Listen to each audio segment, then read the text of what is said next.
여러분 이제 야곱이 그 고향으로 이제 돌아가는데 지난번에 이제 에서를 만나가지고 이제 에서를 만나는 사건도 있었잖아요, 그죠? 그러면서 잘 이렇게 해결이 됐어요. 그리고 나서 뭐 이야기들을 제가 다 뭐 야곱의 이야기를 다 해드릴 수도 없습니다. 근데 나중에 여러분들이 따로 성경책을 좀 보시면 아 야곱이 이렇게 살았구나 이런 걸 보실 수 있는데 아무튼 이제 결국 이제 고향으로 돌아갔어요. 근데 고향 땅에는 가보니까 누가 없어요? 엄마가 없는 거예요. 어머니가 이미 돌아가시고 온 거예요. 어머니가 나중에 형이 분이 풀리면 노가 풀리면 내가 너를 이제 오게 하겠다 부르겠다고 얘기했는데 20년이 지난 동안 그 소식은 없었고 결국 어머니는 이제 집에 들어보니까 안 계신 거죠. 죽고 없는 거야. 그리고 아버지 이삭은 아직까지 살아있어요. 여러분 20년 전에 이삭이 어떻게 됐어요? 자기가 곧 죽을 거라고 생각을 하고 에서에게 빨리 장자인 에서에게 빨리 축복을 해줘야 되겠다. 이런 생각을 해가지고 이 고기를 자기에게 주면 이제 축복을 해주겠다 막 이런 사건도 있었잖아요, 그죠? 그러면서 이제 그것을 알고 어머니랑 짝짝꿍 해가지고 야곱이 결국 형을 속여가지고 장자의 그 축복을 빼앗고 그 이전에는 이미 팥죽 가지고 장자의 명분도 빼앗고 막 이렇게 했잖아요, 그죠? 근데 이렇게 막 별 생쇼를 다 하고 했지만 결국 보면 20년 전에 아버지가 얘기한 대로 그때쯤 죽었어요, 안 죽었어요? 안 죽었어, 이삭 안 죽었어. 20년이 지났는데도 안 죽었어요. 괜히 오버한 거죠. 이삭도 괜히 오버한 거고 알고 보면 야곱도 어떻게 된 거예요? 자기가 좀 더 이렇게 아버지가 자기한테 줘야 되는 예언적인 축복을 자기가 원래 받아야 되는데 못 받고 있다고 생각하니까 자기가 자기 힘으로 뭔가 해보려고 하다가 결국 어떻게 됐어요? 20년 뺑뺑이 돌았죠. 그러고 나서 결국 다시 원점, 다시 가나안 땅 돌아오고 20년 만에. 참 이게 자기 인생을 자기가 살려고 하면은 이렇게 힘듭니다, 인생이. 근데 아무튼 또 에서는 또 어때 원래 굉장히 의리의 사나이 그리고 한번 말한 거 지키는 사나이 이런 멋있는 사나이죠. 그래서 인간적으로 볼 땐 진짜 에서가 멋있어요. 독립심도 강해서 어차피 이제 이미 동생한테 축복 할 수 있는 뭐 장자권도 넘어갔고 축복도 이미 해줬고 우리들 같으면 쌩 때렸으면서 아버지 저한테 다시 해주세요 하고 막 물려라 막 그럴지도 모르는데 에서는 멋있어요, 사람이. 그때 당시에는 화가 나고 그래서 아버지 앞에서 나한테 주실 축복이 없습니까? 이랬지만 아이 뭐 그럼 끝난 건 끝난 거고 물론 동생에 대한 미움은 있었죠. 그래서 그게 끝난 건 끝난 거고 그래서 자기는 그냥 할당된 재산들 이게 장자에게는 다른 형제들보다 2배의 재산을 원래 주게 돼 있어요, 당시에. 영적인 축복뿐만 아니라 재산도 2배야. 그러면 여러분 이 야곱이 재산이 3분의 2를 야곱이 가져가게 돼 있고 3분의 1만 에서가 가져가게 돼 있잖아요. 자기가 장남인데, 그죠? 그럼 이제 아마도 에서는 그냥 아버지 저한테 어차피 할당된 재산 3분의 1이죠. 빨리 주세요. 그냥 하고 그냥 가서 세일이라는 땅을 자기가 개척해 가서 거기서 점령을 하고 자기가 그 지역의 일종의 맹주가 된 것 같아요. 그래서 이렇게 독립해서 그쪽에 살고 있어요, 이 에서는. 근데 야곱은 이제 아버지 집에 가서 다시 살게 되는 거죠. 아버지를 모시면서 아마 계속 살게 됐을 거예요. 이때까지 에서가 이삭이 죽지 않았고 심지어 이 요셉이 나중에 팔려가고 이런 것까지 이삭은 봤을 걸로 추정합니다. 이게 나이적으로 계산해 보면 굉장히 오래 살았어요. 180세 살았기 때문에. 아무튼 야곱에게는 이제 사랑하는 아내가 있었는데 아내가 사랑하는 아내가 누구였어요? 이름을 잘 기억 못하죠. 라헬이라고 있어요. 라헬. 근데 아내가 정부인이 2명 있고 첩이 2명 있었어, 그죠? 당시에 이제 여러분 어떻게 야곱이 이러냐 그럴 수 있는 고대 사회는 많이 그랬어요. 요즘 이제 바뀌면서 이렇게 일부 1처제. 그러나 지금도 중동에는 일부 다처제도 그죠? 4명인가 5명까지 허용을 해주는 문화인데 아무튼 이 4명의 아내가 실질적으로 있었다는 거죠. 그런데 이 첫 번째 누구야? 레아는 사실상 별로 사랑하지 않아. 그리고 라헬 정말 사랑하고 2명의 첩도 사랑해서 자기가 얻은 게 아니라 2명의 그 정부인이 막 자식 낳기 경쟁을 벌여가지고 일어난 일이에요. 그래서 자녀들은 이따만 나와. 12명에 딸 1명, 아들 12명에. 그리고 이제 라헬이 정말 애를 못 낳다가 2명을 나중에 낳습니다. 그래서 야곱이 낳은 아들 중에서 11째, 12명의 아들 중에서 11째가 요셉이고 12째가 베냐민이야. 이 2명이 라헬이 낳아서 사랑하는 아내 라헬이. 그리고 베냐민을 낳다가 라헬은 죽습니다. 참 안타깝죠. 자기가 그렇게 사랑했다 하는데 한 10몇 년 같이 살다가 10년 정도, 10여 년 같이 살다가 결국 죽어요.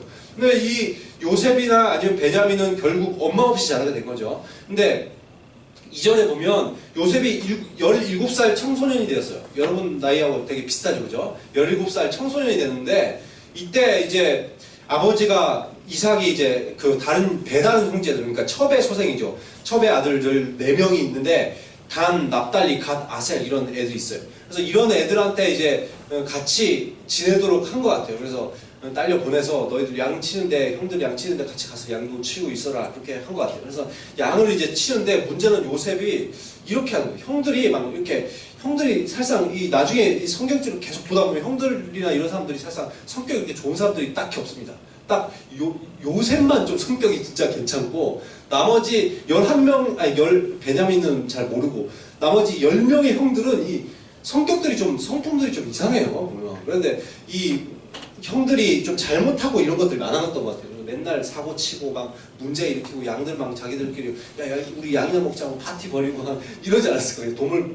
동물이 막 물어가면 물어가네 나 못 봤어 막 이러고 막 대충 막 살고 막 이랬던 것 같아요. 그래서 이 요셉이 이걸 다 보는 거죠. 그러면서 아버지한테 쪼로록 가가지고 아버지한테 형들이 보니까 이렇게 하더라고요. 오늘 아버지의 사랑하는 양 가지고 파티 벌이 가세요 막 이러고 다 고사질하는 거예요. 고사질을 다 해버린 거예요. 근데 이게 물론 이제 형들이 잘못한 것들을 얘기하긴 하지만, 여러분들이 잘못한 것들을 만약 여러분 동생이 맨날 가가지고 아버지한테 어머니한테 이러면 여러분 기분 좋아요? 더러워요? 더럽죠. 물론 내가 잘못했어. 근데 기분은 더러워. 그죠?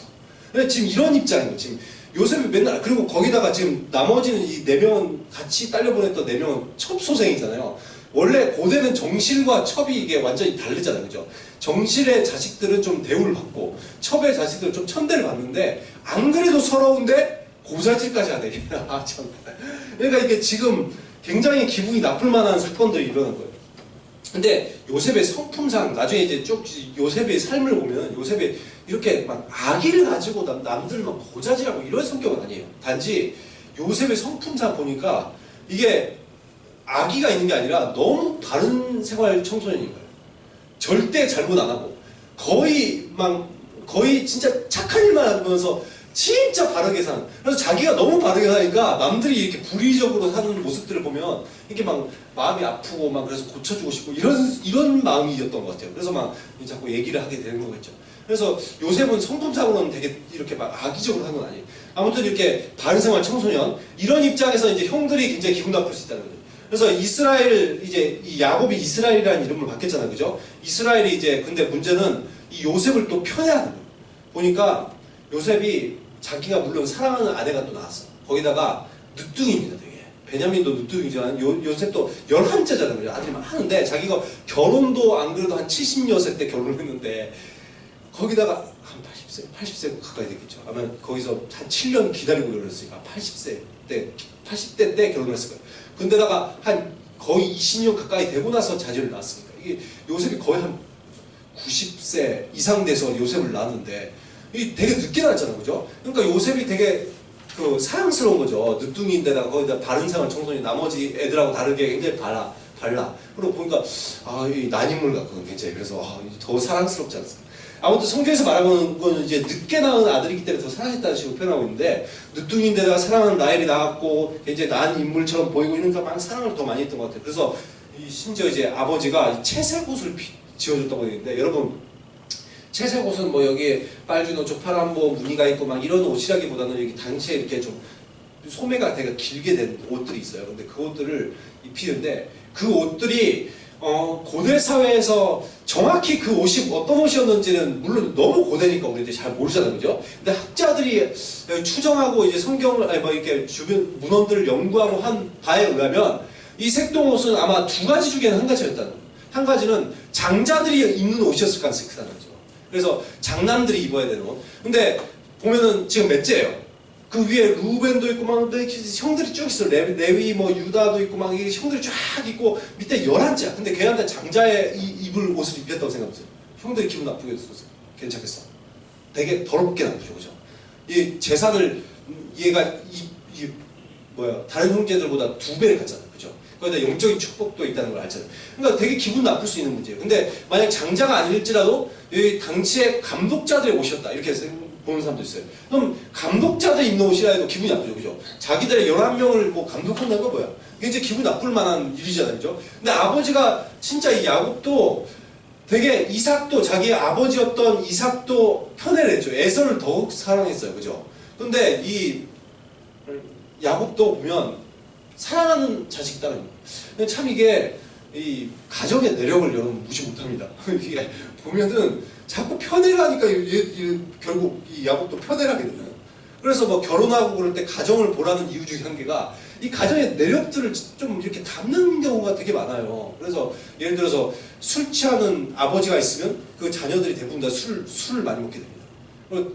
그리고 이렇게 막 이렇게 조폭인 사람의 아버지가 조폭이면 아무리 잘 키우려고 해도 이 조폭이 안 되더라도 굉장히 삐뚤어진 성격으로 나기가 좀 쉬워요. 그러니까 이런 가정 내력들이 있으니까 아무래도 이 좀 이렇게 건전한 가정들을 선택하기 위해서 부모들을 봐라 이런 얘기들을 할 수밖에 없는 건데, 여러분 아무튼 이 야곱도 요셉을 너무 편해요. 그러니까 딱 봐도 이스라엘이 지금 그 야곱이 요셉을 특별히 사랑하는 것을 형들이 보니까 같은 자식인데 너무 서럽잖아요, 그죠? 그래서 이제 굉장히 기분이 나쁜 거예요. 차별을 안 당해본 사람들이 이거 모르는데 차별을 당해보면 이 기분을 알죠. 근데 사전에 보면 그래서 형들이 모두 요셉을 미워해서 보니까 편안하게 말할 수 없었다라 이렇게 돼 있는데, 원어를 보면 히브리어 원어에 이렇게 돼 있어요. 이런 의미로 돼 있어요.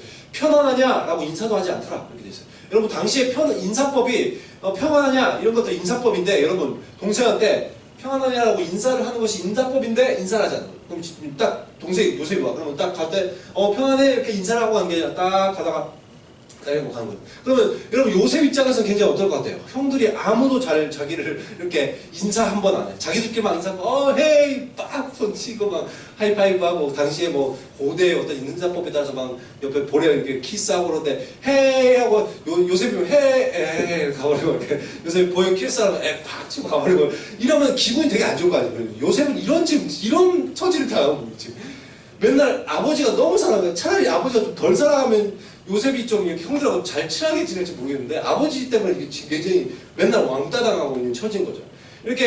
이렇게 지금 요셉이 안 그래도 왕따를 당하고 있는데 더 왕따를 당하고 미워할 만한 사건이 딱 터진 거야. 그럼 5절에 어떤 일이 생겼냐면 요셉이 딱 꿈을 꿨어요.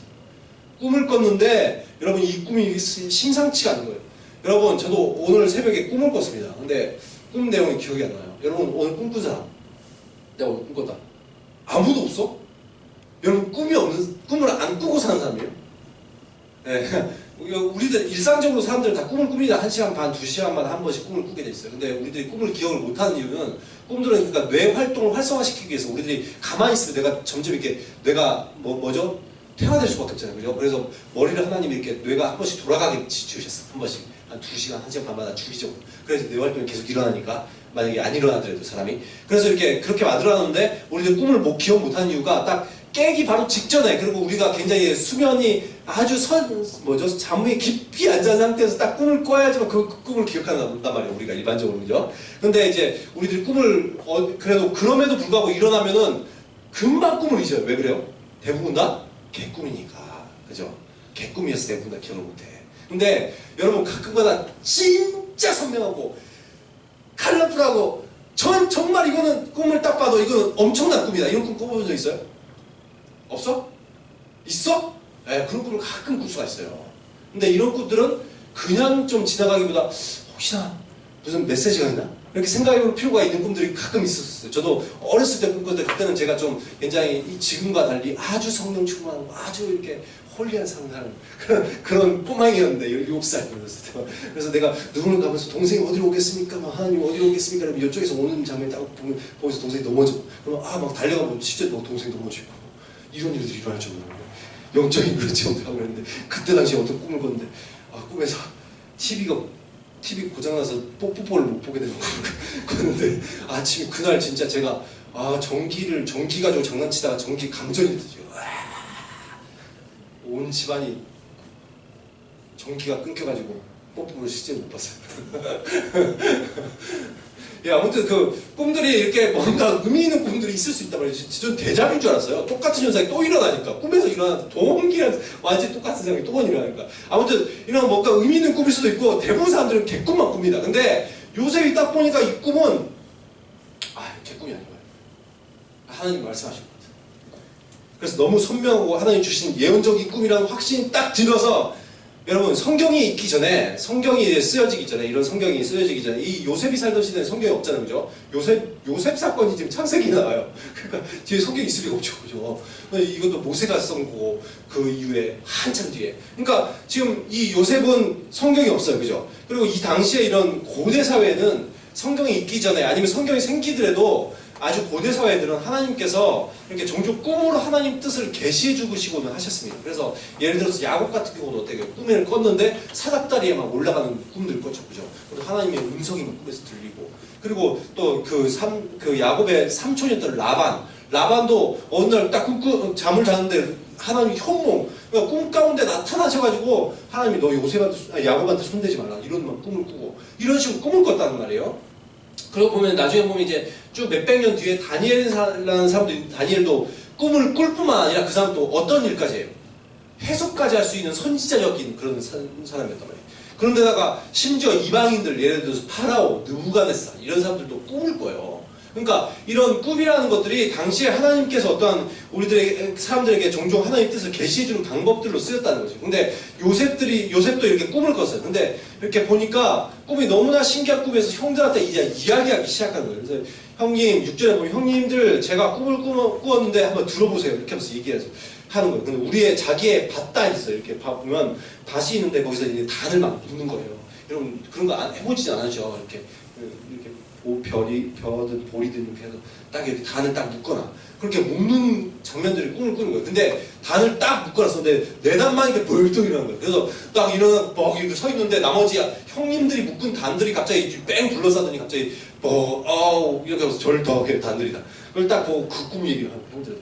형의 네 단은 이렇게 일어섰고 형들의 단이 절하더라고 이런 얘기를 하니까 안 그래도 지금 요셉이 어떻게 해요? 이스라엘 자기 아버지가 사랑하는 독차지하고 있고 아버지의 사랑을 거기다 옷도 장자나 감독관이 입는 옷을 입고 있어서 기분 나쁜데 꿈까지 어떻게 해요? 꿈까지 통치자와 관련된 꿈을 꾼 거야. 참 열받게 생겼잖아. 그래가지고 지금 8절에 보면 그래서 어쩌라고? 네가 우리들의 왕이라도 되겠다는 거냐? 네가 우리를 다스리기라고 하겠다는 거야? 이러면서 동생한테 막 따지고 들죠. 그런데 이제 9절에 보면 이쯤에서 좀 끝내야 되잖아. 근데 9절에 보면 또 한 번 꿈을 꿨는데 이번에는 또 아버지와 형들이 다 범위 앞에서 꿈을 얘기하기 시작해. 요셉 진짜 애가 17살, 나이도 좀 어릴 뿐만 아니라 애가 너무 순진해. 자기든 언제나 바른 생활 청소년이니까 형들은 아기를 품을 거라는 생각을 못하. 그래서 이제 형들과 아버지 앞에서 또 이제 꿈 얘기를 하기 시작하는데 아빠 형 들어보세요. 완전 대박 사건이에요. 이번에 또 꿈을 꿨는데 해와 달과 11별이 저의 앞에서 다 절을 하더라고요. 이렇게 꿈 얘기해요. 여러분 어떤 꿈인 것 같아요? 어떤 꿈인 것 같아요? 해와 달과 11별이 자기한테 절하고 뭔 것 같아요? 해가 누구 있어? 해가 누구일 것 같아요? 아빠잖아, 아빠. 다른 누구야 그러면? 엄마죠. 11별은 누구겠어? 자기의 모든 형제들이 지금 11명이잖아. 그럼 이런 사람들이 다 절을 한대. 그럼 이런 꿈을 들으면 또 통치자에 가는 꿈이잖아요, 그죠? 그럼 이런 꿈을 또 한 번 더 꿔서 아주 선명하고 예언적인 꿈인 것 같아요. 여러분 이 얘기를 들으면은 여러분 어떨까요? 형들이 이제 분노가 끓어오르겠죠. 그래갖고 막 싸움이 나게 생겼어. 그래서 11절 보면 형들이 시기했다고 얘기하고 있는데 여러분 정말 만약에 이것이 예언적인 꿈이었다면 형들이 시기할 만하지 않겠어요? 이 시기라는 단어가 원어적으로 보면 시기, 질투, 부러움, 그리고 시샘 이런 단어를 가지고 있거든요. 그러면 형들이 봤을 때 그것을 부러우고 시샘일 수도 있고 일단 시기, 어떤 질투의 마음들 이런 마음들이 일지 않겠어요, 그죠? 그런 마음들이 생길 수밖에 없어요. 그런데 이제 그것을 딱 야곱이 보니까 딱 눈치를 보니까 형들이 이제 지금 막 다 엄청 화나 있어요. 그래서 야곱이 이제 자기 요셉을 꾸짖으면서 아니 네가 꾼 꿈이 뭐냐? 그러면 나와 네 어머니와 너희 형들이 너에게 절을 하겠다는 거야 뭐야? 이러면서 이제 막 꾸짖지만 보니까 11절 어떻게 됐다고 되어 있어요? 이 말을 아빠가 어떻게 하면 야곱이 어떻게 하면 마음속에 간직해 줬다. 이렇게 설명되어 있어요. 여러분 많은 사람들이 요셉을 비전의 사람들로 이렇게 보고 있는데 과연 그럴까요? 과연 그럴까요? 저는 솔직히 이것에 약간 의문들이 있어요. 왜냐면은 언어적으로 봤을 때 여러분 우리나라 말에 꿈이라는 단어가 있잖아요, 그렇죠? 꿈이라는 단어가 있는데 우리나라 말에 꿈이라는 단어를 사전적 의미를 보면은 잠잘 때 꾸는 꿈 외에 어떤 의미가 또 있을 것 같아요? 대표적인 의미 중에 한 개가 뭐가 있을 것 같아요? 우리들이 비전적인 의미가 담겨 있어요. 꿈에. 그죠? 우리가 그래서 예전에 2002년 나이도 다 어려서 참 월드컵 경기를 보지 못했지만 2002년에 우리들이 4강에 진출했어요. 그죠? 축구를 올림픽 아니 월드컵 역사상 처음으로 그렇게 했는데 그때 항상 글이 멘트가 막 있었던 것이 뭐였어요? 꿈은 이루어진다였어요. 꿈은 이루어진다. 그럼 꿈은 이루어진다. 우리는 잠자고 꿈이 끝나버리면 이 꿈을 말하겠어요? 아니죠. 우리들이 어떤 비전, 우리들의 어떤 목표 이런 것들이 이루어진다. 이런 거 딱 그렇게 해서 한 거잖아요. 그래서 꿈을 이뤘어요. 그죠? 그런 일들이 있었는데 이런 그 한국의 말에는 꿈에는 비전의 의미들이 포함되어 있어. 그리고 영어는 어떨까? 영어의 드림 어떨 것 같아요? 비전이라는 의미가 있을까 없을까? 어떨 것 같아요? 있어요. 그럼 이것을 딱 들으면 우리들이 봤을 때 우리의 언어 습관상 딱 여기서 꿈을 꿨다 이러면 딱 뭐라고 보고 있어요? 아 비전이구나 이렇게 볼 수가 있는 거예요. 그렇죠? 외국에도 미국이나 영국 이런 나라들도 딱 봤을 때 꿈을 꿨다 아 비전이구나 이렇게 볼 수 있는 거예요. 근데 문제는 그런데 히브리어만 못하잖아요. 히브리어만 못하잖아요. 이 원래 성경에 썼던 의미에서 꿈이라는 단어에 비전이라는 의미가 과연 있냐? 근데 보니까 어떨까요? 없어요. 성경에 보니까 두 가지 뜻이 나는데 할룸이라는 단어예요. 두 가지 뜻인데 자면서 주기적으로 꾸는 일반적인 꿈 한 가지는 두 번째 계시적인 꿈 두 가지 의미가 있어요. 그럼 요셉이 꿈꾸면 뭘까? 1번일까 2번일까? 뭔가 같아. 2번이겠죠. 3번 비전까지. 없지만 3번 비전. 1번 개꿈, 2번 계시적인 꿈, 3번 비전인 가 제가 볼 때는 계시적인 꿈. 왜요? 히브리어에 비전이 없으니까 해. 없으니까 늘 수가 없어요 이걸. 두 가지 꿈은. 근데 계시적인 꿈. 구약에서는 특히 이 꿈이나 환상에 대해서 하나님이 자기 백성들과 대화를 나누는 대표적인 방법을 썼습니다. 그래서 사무엘상 28장 6절에 보면 사울이 그런 말을 합니다. 하나님이 말씀하시는 경로를 몇 가지 예를 들어요. 세 가지 예를 들어줘요. 하나님이 어떻게 우리들에게 말씀하시는지 당시에. 근데 세 가지 예를 들어주는데 세 가지가 뭐냐면 첫 번째 꿈이란, 두 번째는 우림이라고 되어 있는데 우림은 제사장들이 두 개의 돌이 있어요. 그래서 이 돌을 딱 가지고 있는데 하나님 어느 게 뜻입니까? 이쪽입니까? 이쪽입니까? 예를 들어서 그러면 하나님께서 딱 이거 꺼냈어. 근데 딱 보니까 이쪽이네. 이렇게 하는데 판단하는 돌리매기가 있어요. 당시에 우리들은 돌 두 개 가지고 있고 하나님 어디입니까? 제가 대학을 갈까요? 아니면 여기 회사에 취업할까요? 이렇게 하고 딱 두 개를 꺼내볼 수 없어요. 왜냐면 이것들은 안 나와요. 제비가 안 나와. 근데 당시에 고대에는 제비법을 사용하고 하시거든요. 하나님 말씀하신 방법이었어요. 한 가지. 그래서 이것을 제사장이 뽑으면 제대로 나와요. 그게 이제 방법이었는데 이 우림과 둠밈 이것을 통해서 했고 그 다음에 선지자의 선포 세 가지를 얘기합니다. 근데 선지자 같은 경우는 제사장 같은 경우 이거 돌멩이 같은 거 판단했고 근데 사울이 너무 하나님 앞에 범죄하니까 하나님께서 이 세 가지 경로로 다 말씀 안 해주셨다고 얘기하는 그 대목이에요. 여기 말씀이. 그래서 꿈으로도 말씀 안 해주시고 우림으로도 말씀 안 해주시고 그리고 선지자를 통해서도 말씀 안 해주시고 근데 이 선지자에 대해서도 사무엘상 9장 9절에도 이런 말이 있어요. 고대는 옛적에 이스라엘은 이런 말이 있었대요. 사람이 하나님께 물으면 선견자에게 가자. 근데 여러분 선견자가 나중에 선지자로 바뀌고 이름이. 근데 왜 고대는 선지자였다가 이제 선견자였다가 이제 선지자로 바뀌어요? 선견이라는 것은 뭔가를 이제 보는 자, 계시를 받는 자 이런 뜻을 가지고 있거든요. 성경이 아마도 없던 시절 아니면 그런 말씀들의 어떠한 성경을 해석할 수 있는 것들이 어려운 시절에는 아마 하나님께서 주로 보여주셨던 것 같아요. 그러니까 꿈이나 환상을 통해서. 그러면서 이제 나중에 시대가 지나면서 어떻게 되는 거예요? 성경이 쓰여지고 또한 어떻게 해석할 수 있는 말씀에 대해서는 해석을 할 수 있는 그런 선지자들이 이제 사람들이 생기면서 어떻게 된 거예요? 말들이 주로 해석을 해서 선포하는 방향으로 많이 바뀌었던 것 같아요. 그러면서 이제 선견자가 아니라 선지자로 바뀌었죠. 그럼 아무튼 이렇게 고대에는 어땠다는 거예요? 주로 하나님께서 꿈이나 환상으로 많이 보여주셨다는 거예요. 그래서 지금 이렇게 볼 때 사실 요셉의 꿈을 비전으로 주신 거라기보다는 어떨 때 보는 게 오히려 더 성경에 볼 때 말씀에 맞을 것 같아요. 하나님의 예언을 들은 자라고 보는 게 맞는 거예요. 여러분 만약에 꿈꾼다고 다 비전이라고 하면 야곱도 사닥다리가 비전이에요. 야곱. 오늘 꿈꿨잖아요. 근데 유독 우리들이 요셉이 비전의 사람이라고 그래. 근데 그럼 야곱도 꿈꿨다니까. 그리고 그 라반도 야곱을 잡지 않는가 비전이에요? 아니면 저기 파라오 같은 경우는 7년 흉년과 7년 그런 뭐죠? 풍년이 있었는데 그게 비전이에요. 그리고 느부갓네살은 꿈을 꿨는데 자기가 짐승이 된대. 그럼 자기의 비전은 짐승이 된대. 그래서 나 짐승이 된 비전이야. 이럴 거예요? 아니잖아요. 유독 왜 근데 요셉만 꿈이 비전이라고 그래? 이건 좀 이상하죠. 사실 성경 인물 중에서 비전과 관련된 가장 대표적인 인물은 제가 볼 때는 요셉이 아니에요. 아브라함이에요. 아브라함 같은 경우는 하나님께서 비전을 주셨습니다. 뭐를요? 가나안 땅에 있는 비전을 주셨어요. 근데 오히려 요셉은 비전을 가진 사람이라기보다는 선지자적인 면모가 성경에 보면 굉장히 잘 등장합니다. 뭐냐면 예를 들어서 형들한테 얘기할 때 형들한테 어떻게 했어요? 그 아버지한테 얘기할 때 형들을 고자질하잖아요. 근데 사실상 이렇게 하는 모습들이 선지자들이 많이 하는 내용들이죠. 보면 굉장히 자기 바르게 생활해. 그리고 바른 선포를 해. 이런 선지자들의 모습이죠. 그래서 생활에서도 어떻게 해요? 요셉은 살면서 거의 흠이 없이 삽니다. 거의가 아니라 흠을 찾아볼 수 없어요, 성경에. 근데 선지자들이 흠 없이 살려고 하잖아요. 그죠? 정말 바르게 살려고 하잖아요. 그런 선지자들의 모습들. 그리고 꿈을 해석한 사람들은 과거에 다 선지자들이었어요. 근데 요셉이 어떻게 보니까 꿈을 해석해요. 이런 모습을 봤을 때 비전가이기보다는 아마 선지자일 가능성이 큰 거죠. 요셉은 아무튼 이런 사람일 가능성이 큰 거예요. 만약 이렇게 봤을 때 19절의 말씀, 오늘 읽지 않았습니다만 19절의 말씀 보면 형들이 이런 얘기를 하죠. 꿈꾸는 자가 오는다. 여러분 비전이라고 생각해 봅시다. 이 말을 바꿔보세요. 꿈꾸는 자가 오는 자다.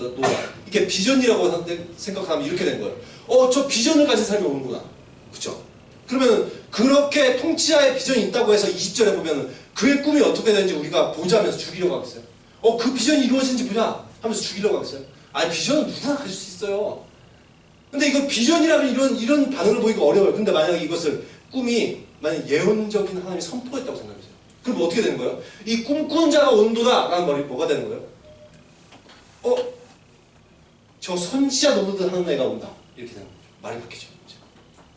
그럼 선지자 노릇하는 사람은 기분이 나빠요? 벌어요? 이스라엘 역사상 보면 선지자를 좋아했던 사람 별로 없습니다. 그럼 이 사람들이 보면은 형들이 볼 때는 어떻게 되는 거예요? 이게 만약에 정말 선견자, 선지자의 어떤 모습이었다면 그 다음에 그의 꿈이 어떻게 되는지 보자. 이 말이 이렇게 바뀐 거죠. 선견자처럼 떠들어다니는 예언이나 선포가 한번 이루어진지 우리들 한번 두고 보자. 그런 말로 바뀌는 거죠. 그러면 이 예언적 선포, 어떤 하나님께서 주신 그런 계시 이런 것들이 실제로 이루어지겠어 안 이루어지겠어요? 한번 그걸 두고 보자는 거예요. 정말 저것처럼 선지자라면 이루어질 거 아니에요. 이런 말로 바뀌는 거죠. 야곱은 여러분 요셉의 꿈을 간직해뒀다고 하는데 이렇게 간직해둔 이유가 아마도 자기도 예언이 있었기 때문일 거예요. 예전에 태어나기 전부터 자기 예언이 있었어요. 뭐가 될 거라는 거? 큰 자가 작은 자를 섬기리라 예언. 그리고 결국 어떻게 됐어요? 그 예언이 이루어졌어요. 그러나 자기가 그 예언을 자기 스스로 성취하려고 할 때 어떻게 됐어요? 오랫동안 자기가 정말 그 예언 이루어보겠다고 자기가 수십 년을 인생을 살았어요. 근데 자기가 결국 자기 뜻대로 하려고 할 때 뺑뺑 돌아가고 생고생 다 했어요. 야곱은 이런 인생을 살았어요. 자기가 가진 어떠한 비전이란 어떤 작은 그림들, 자기가 생각한 비전, 그냥 장자가 되는 거, 이런 작은 어떤 생각들을 했을 때는 인생이 어려웠어요. 그러나 하나님께서는 야곱을 향한 뭘 보고 계셨어요? 훨씬 큰 일들을 보고 계셨던 거예요. 그 예언이라는 것이 단지 내가 가질 수 있는 어떤 비전 정도가 아니라 훨씬 큰 그림을 가지고 계신 거예요. 그래서 이스라엘이라는 민족을 이루시고 또한 그들 가운데 메시아가 나게 하시는 그런 큰 하나님의 뜻을 가지고 이루려고 하는데 야곱은 자기 스스로 보니까 이제 장자권을 팥죽으로 거래하고 장자의 축복을 속여서 훔치고 이런 일들을 했었죠. 그러나 요셉은 어떻게 해요? 요셉은 어떤 인생을 살까요? 여러분 요셉이 이집트 총리가 자기의 비전이어서 예를 들어서 하나님 비전을 주셨네? 이집트 총리가 되어야 되겠네? 그래서 막 열심히 열공하고 그냥 막 공부에 먼저 신이 된다면 난 진짜 나중에 여기 시험 봐가지고 합격할 거야. 막 이런 인생 살았어요. 그러지 않죠. 요셉은 어때요? 오히려 비전을 이루려고 한 적이 없어요. 그쵸? 요셉은 어떻게 했어요? 자기가 의도하지 않게 팔려가. 그리고 거기서 열심히 했더니 감방으로 자기가 이제 또 가게 돼. 여러분 이런 게 아니라는 거. 자기가 일방 열심히 하고 형들한테 어떻게든 내가 미움을 받아가지고 이집트로 가야 내가 출세하니까 이집트로 가야겠다. 그래서 형들이 팔았을 때 아싸 이집트 간다 드디어. 그래서 딱 갔어. 그러면서 열심히 막 일해. 그래서 일단 1차 목표 이 총리는 나중에 뭐니까 일단은 보디발의 총무가 된다. 진짜 원대한 목표를 세우고 막 그래서 막 총무가 됐어. 그래서 두 번째는 그래도 정치를 안 하면 적어도 이 빨간 줄 한 개 정도 끄야지. 이러면서 이제 감방을 어떻게 할까 뭐 고민하다가 감옥에 갔어. 그래서 아싸 감옥 갔다. 이제 드디어 정치에 입문할 수 있게. 이런 게 아니란 거야. 한 번도 자기가 비전을 뭐 이루고 이런 인생을 살아본 적이 없어요. 단지 어떻게 된 거예요? 정말 열심히 살았는데, 정말 하나님 말씀대로 살라고 했는데 형들의 시기 때문에 팔려가고, 그 다음에 그 보디발의 아내의 그런 유혹 때문에 자기 그걸 뿌리쳤다는 이유로, 바람직하게 살고 선지자처럼 살았다는 이유로 자기가 이 감옥에 가는 인생이 된 거예요. 근데 이런 인생 어떻게 하셨어요? 이런 모든 상황 가운데 그를 세우셔서 하나님께서 하나님의 뜻을 이루시는 거예요. 이것을 비전이라고 했었어요. 그렇게 어렵다는 거죠. 저도 지금 뭐 제 비전이 뭔지 모르겠어요. 예전에는 제가 어떤 비전들을 가지고 그랬는데 인생을 살면서 살수록 정말 비전을 모르겠더라고요. 내가 어떻게 살아야 될지. 그래서 정말 하나님께 맡기고 하나님께서 이끄시는 인생을 살 수밖에 없구나. 그렇다고 제가 여러분들에게 어떤 꿈을 갖지 말라는 거 아니에요. 여러분들이 가지고 싶은 어떤 꿈을 가질 수 있어요. 그러나 여러분들이 꿈꾼 대로 다 살게 되지는 않는다는 거예요. 하나님께서 여러분들을 향한 계획들을 가지고 계셔요. 그렇다면 정말 내가 정말 열심히 살려고 할 때 하나님께서 다른 길을 인도하실 수 있다는 거 얼마든지. 그런 것들을 가져야 내가 내 목표는 이거기 때문에 이렇게 가야 된다. 무조건 이런 건 아니라는 거죠. 내가 정말 성실하게 뭐 공부가 됐든 일이든 정말 열심히 하고 있으면 하나님께서 그 사람을 하나님의 때 하나님의 방법을 세워주시고 요셉처럼 내가 그것을 가고 싶다고 무조건 가는 게 아니에요. 그래서 이렇게 맡겨진 일과 공부를 열심히 하고 있으면 하나님께서 언젠가 감동 주시고 길을 열어주시는데 때로는 그것이 내가 준비한 길일 수도 있고 아니면 내가 예상하지 못한 길이 있을 수도 있습니다. 근데 정말 그러니까 저도 내 꿈을 이루겠다고 할 때는 결국 실패하더라고요. 근데 하나님께 맡겨드릴 때 하나님께서 그 일을 놀랍게 인도하시는 걸 볼 수 있어요. 정말 이 말씀이 좀 도움이 됐으면 좋겠는데 요한복음 3장 8절에 보면 이런 말씀이 있어요. 바람이 임의로 부네 내가 그 소리를 들어도 어디서 와서 어디로 가는지 알지 못하나니 성령 난 사람은 성령에 난 사람도 그러하니 다 그러하니. 이 성령의 사람들은 어떻게 한다는 거예요? 바람이 여러분 어디서 불어서 어디로 간지 알아요? 우리 몰라요. 그렇죠? 근데 우리의 인생의 목표는 어디에서 어디로 가려는 다 사람들이 그렇게 생각하고 가잖아요. 그죠? 근데 성령의 사람은 다르대요. 자기의 어떠한 삶에 있어서 내가 어디를 향해서 어디로 가겠다, 어디부터 어디로 가겠다 이런 것들이 없대요. 성령의 사람은 어떻게 살아간다고요? 바람이 임의로 불어서 임의로 가는 것처럼 성령의 사람들도 어떻게 되는 거예요? 성령에 이끌리는 사람들. 내가 내 인생 내가 살아봐야지 하면서 막 가는 게 아니라 성령의 인도하시는 사람. 그래서 내 뜻, 하나님, 정말 내 뜻, 내 계획대로 내가 인생을 사는 것이 아니라 아버지 물론 내가 이런 것들을 하고 싶고 또 내가 이런 재능이 있는 것 같습니다. 그럼에도 불구하고 하나님 모든 걸 하나님께 맡겨드립니다. 내 인생 주님께서 인도해 주십시오. 그렇게 할 때 내 인생을 주님께서 펼쳐주시고 인도하실 줄 믿습니다. 그런 그렇게 사는 사람들이 성령에 사는 사람들이라는 거죠. 내 고집 피우지 않고 늘 하나님의 말씀대로 행하는 사람. 이런 삶을 살 때 여러분들도 요셉처럼 인생을 살게 되는 거예요. 성경이 요셉이라는 인물을 보여주는 것은 요셉처럼 여러분들이 살라는 거예요. 그래서 요셉처럼 여러분들이 살려면 어떻게 해야 돼요? 요셉처럼 되려면 어떻게 되는 거예요? 요셉처럼 살아가야 돼요. 그래야지 요셉처럼 인생을 사는 거예요. 아브라함처럼 되고 싶으면 아브라함이 살아갔던 인생을 보면서 나도 이렇게 살아가야 돼. 이렇게 돼요. 그래서 정말 하나님께서 여러분들에게 여러 가지 말씀하시고 또한 삶을 인도하시겠지만 또한 여러분들 가진 계획들과 꿈들이 있을지 모르겠지만 너무 그것들에 집착하고 정말 집착해서 이루어보려던 야곱처럼 사는 것이 아니라 모든 걸 하나님께 맡겨드리고 정말 내가 정말 열심히 하고 최선을 다해 살지만 성령의 인도하심을 받았던 그런 요셉처럼 우리도 늘 하나님의 뜻에 의지하고 살아갈 수 있는 그런 저와 여러분이 되시기를 예수 그리스도의 이름으로 축원합니다.